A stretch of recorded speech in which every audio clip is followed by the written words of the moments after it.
अब कांवड़ियों के ऊपर फूल बरसाए जाते हैं, उनके पैरों की मसाज की जाती है, और ओवैसी साहब कह रहे थे हमारे पैरों पे डंडे मारे जाते हैं। देखिए, दंगा करेंगे तो डंडा तो इसीलिए है, लेकिन आस्था का सम्मान होना चाहिए। देखिए, पिछले 7 वर्ष के अंदर यूपी के अंदर कोई दंगा नहीं हुआ, कोई कर्फ्यू नहीं लगा।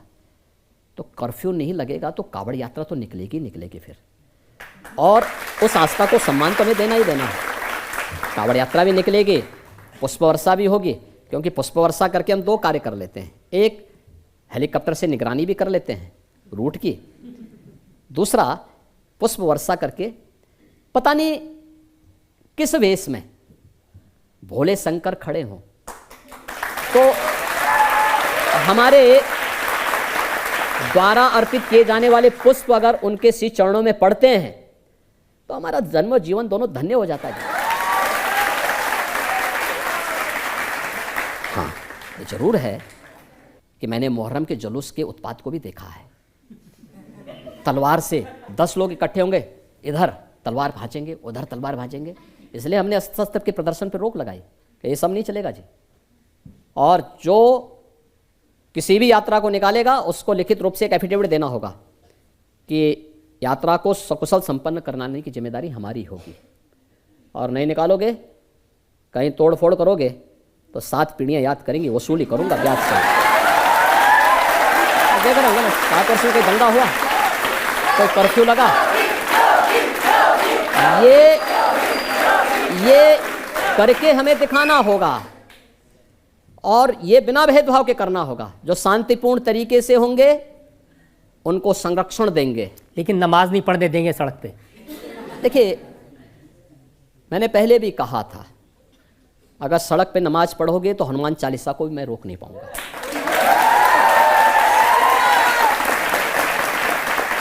और मुझे प्रदेश के 25 करोड़ लोगों को देखना है, उनके आवागमन को बाधित मैं नहीं होने देना चाहता।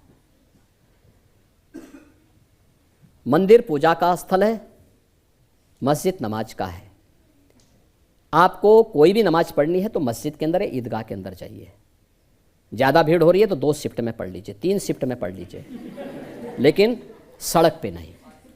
और सड़क पे मुझे प्रसन्नता है, आज यूपी के अंदर सड़कों पे नमाज नहीं पढ़ी जाती। मस्जिदों के, धर्मस्थलों के माइक उतर गए हैं, शांतिपूर्ण तरीके से बीमार भी, बच्चा भी, हमारे छात्र भी, ये सब आज आराम से अपनी परीक्षाओं की तैयारी कर सकते हैं। बीमार व्यक्ति आराम से घर में आराम कर सकता है, बच्चा, छोटा बच्चा, वो भी आराम से रहता है। नहीं तो इतनी चिल्लाहट होती थी, बीमार परेशान, बच्चे परेशान, परीक्षा की तैयारी करने वाला जब तक थोड़ा भी उसका ध्यान लगता था तब तक कहीं से आवाज़ आती थी, वो बेचारा ध्यान उसका भूल जाता था। आज देखिए, यूपी के अंदर आप देख रहे होंगे कितना पीसफुल है, कहीं कोई दिक्कत नहीं, बहुत शांतिपूर्ण तरीके से सारे कार्यक्रम चल रहे हैं, और ये सब पे बराबर लागू हुआ है। बड़े बड़े आयोजन हो रहे हैं। प्रयागराज कुंभ में 24 करोड़ श्रद्धालु आए थे। अभी राम जन्मभूमि के उसमें आपने देखा होगा, अभी भी चल रहा है। यानी प्रतिदिन चुनाव घोषित होने के पहले तक 3 लाख एवरेज था पर डे का, 3 से 5 लाख। इस समय भी 1 से 1.5 लाख श्रद्धालु प्रतिदिन अयोध्या आ रहे हैं, एकदम शांतिपूर्ण तरीके से। सारे लोग श्रद्धापूर्वक दर्शन कर रहे हैं, भूत होके जा रहे हैं एक नई अयोध्या देख करके। सब लोग इतने भावुक हैं अयोध्या के बारे में जो सुना था, और आज जब अयोध्या को देखते हैं विस्मित हैं। अयोध्या में 4 लेन, अयोध्या में 6 लेन, अयोध्या में इंटरनेशनल एयरपोर्ट, और एयरपोर्ट भी महर्षि वाल्मीकि के नाम पर। ये भोजनालय माता सबरी के नाम पर, विश्रामालय अगर आपको देखना है तो निषाद राज के नाम पर। ये नई अयोध्या की नई पहचान है। भगवान राम के सभी सहयोगी आज अयोध्या के साथ जोड़ करके अयोध्या की इस यात्रा को और मजबूत बना रहे हैं, और अयोध्या में राम जन्मभूमि के लिए स्वयं प्रधानमंत्री शिलान्यास के लिए भी जा रहे हैं, और प्राण प्रतिष्ठा के कार्यक्रम में पूरा 11 दिनों के अनुष्ठान के बाद भगवान राम से जुड़े महत्वपूर्ण स्थलों पर स्वयं गए, और फिर अयोध्या में आके प्राण प्रतिष्ठा अपने करकमलों से संपन्न करके उन्होंने कहा, साहब राम तो राष्ट्र के प्रतीक है, राम और राष्ट्र को हम अलग करके नहीं देख सकते। जहां पे भाव होगा उस देश को आगे बढ़ने से कोई ताकत दुनिया की रोक नहीं सकती है। योगी जी, बहुत सारे लोग उत्तर प्रदेश में खौफ में जी रहे हैं, कुछ यूपी छोड़ के चले गए, कुछ ऊपर चले गए।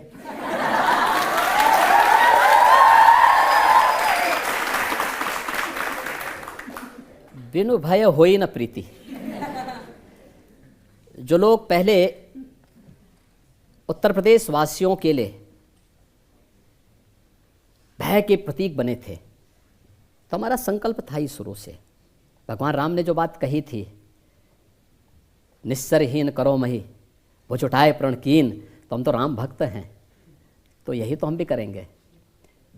जो निस्सर पापी हैं, जो गरीबों को, व्यापारियों को, बेटियों को, सामान्य नागरिकों को, राह चलते हुए नागरिकों के सुरक्षा के लिए खतरे बने हुए हैं, इनके लिए हमें एक ऐसा एटमॉस्फेयर तैयार करना ही होगा। कर दिया। लोग कहते हैं नो बेल नो जेल, सीधा प्रभु से मेल। देखिए, दोनों चीज़ें एक साथ चलनी चाहिए। मैंने कहा ना कि मैं राम भक्त हूँ, तो अयोध्या में रामलला विराजमान हूँ, तो ऐसे लोगों की राम नाम सत्य है कि यात्रा भी तो निकलनी चाहिए। और वही काम यूपी में हुआ है। देखिए, सपा और कांग्रेस जिन माफिया और जिन अपराधियों को अपने गले का हार बनाती थी, जो सत्ता के सरप्रस्त थे, जिनके समय में जब उनका काफिला निकलता था तो सारे प्रोटोकॉल स्थगित हो जाते थे और माफिया पहले निकलते थे। आज की क्या स्थिति है? मैंने देखा उसमें से एक माफिया, एक बार जब पुलिस उसको ला रही थी तो उसकी पैंट ही गीली हो गई। पैंट गीली हो गई। एक माफिया रोज चिल्लाता था कि साहब मेरी जान को खतरा है। भाई हमने कहा तुमसे कितने लोगों को खतरा रहा होगा भाई, ये तो सोचो पहले। देखिए, बहुत जल्दी अब ये लेटेस्ट केस मुख्तार अंसारी का है, जिसके बारे में समाजवादी पार्टी के लोग कह रहे हैं कि उनको जेल में जहर दे के मार दिया। भाई मरना तो था ही।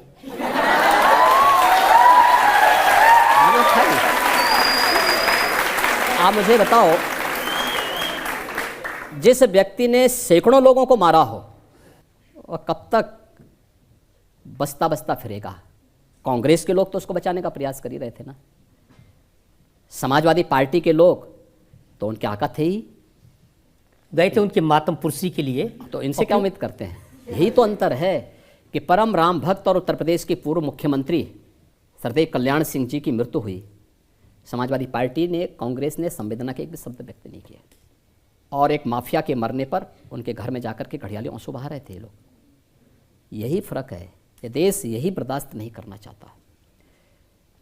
अभी तो हमने माफियाओं को कार्रवाई की है। बहुत शीघ्र 4 जून के बाद एक निश्चित तिथि तय करेंगे, उत्तर प्रदेश को माफिया से पूरी तरह मुक्त हो गया इसकी घोषणा करेंगे। दूसरा, माफियाओं के द्वारा अर्जित की गई संपत्ति, कोई भी माफिया होगा उसके द्वारा अर्जित की गई पूरी संपत्ति सरकार अपने कब्जे में लेगी। हमने प्रयागराज से शुरुआत कर दी है। प्रयागराज में माफिया अतीक अहमद की एक संपत्ति को, जिसने अवैध रूप से कब्जा की थी, हमने वापस ली, और हमारा जो नया यंत्र है जिससे कांग्रेस और सपा बहुत भयभीत है, उस बुलडोजर से सफाई करवाई। सफाई करवाने के बाद गरीबों के आवास बनाए हैं, और हमने ये भी तय किया है, पूरी कार्ययोजना हमारी बन चुकी है, ये माफिया के द्वारा अवैध रूप से अर्जित की गई पूरी संपत्ति पर गरीबों के लिए, महिला संरक्षण गृह के लिए, दिव्यांगजनों के लिए, निराश्रित बच्चों के लिए, और अन्य समाज के जो भी तबके हो सकते हैं उन सब के लिए, और हॉस्पिटल बनाएंगे, अच्छे स्कूल बनाएंगे, अच्छे संस्थान खड़े करेंगे। लेकिन माफिया यूपी के अंदर मिट्टी में मिल चुका है, और आगे माफिया को पनपने नहीं देंगे, ये हमारा संकल्प है। और इनके द्वारा अर्जित की गई, पहले चरण में इनकी और दूसरे चरण में इनके गुर्गों की भी जितनी संपत्ति होगी। देखिए, एक समाजवादी पार्टी के उम्मीदवार हैं जियाउर रहमान, वो बर्क साहब के ग्रैंडसन हैं। उन्होंने कहा हमारे शाहबुद्दीन भाई साहब, अतीक अहमद भाई साहब और मुख्तार अंसारी भाई साहब को इन्होंने ऊपर भेज दिया, और कहते हैं कि कसम आप लोगों को कि उनकी कुर्बानी ज़ाया नहीं जानी चाहिए। अब देखिए, ऊपर गए हैं कि नीचे गए हैं, ये मैं नहीं कह सकता, लेकिन